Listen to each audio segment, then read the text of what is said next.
This is Steve Woodruff, the Connection Agent, and I wanted to tell you about a new book that's come out by Phil Simon called The New Small. Now, when I'd heard about this book, I wanted to get my hands on it because I heard it was going to be about how small businesses use technology to do things differently in a more nimble and agile world, and it sounded like it was right up my alley. Well, then it turns out that Phil Simon lives only 20 minutes from me, and I'd never met him before.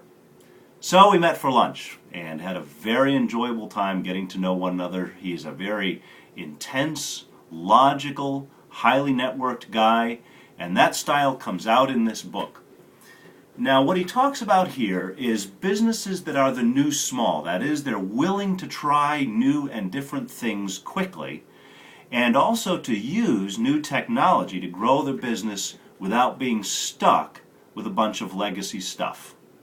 And Phil talks about 5 enablers that really allow small, agile businesses to move forward, and that includes cloud computing, software as a service offerings, free and open source software, mobility, and social networking. Now, these things are more technical. The book is slightly technical in its tone, but it talks about how these services can really enable business.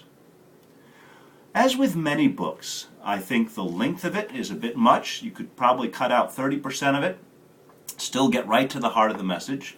It needs a little bit tighter editing.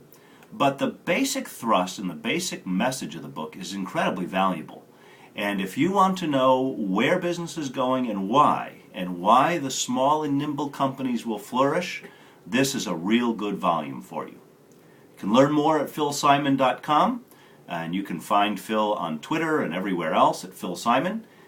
It's a recommended book. I think you'll enjoy it, and you will learn quite a bit about how technologies are shaping the way we do business now and how they will shape the way we do business in the future.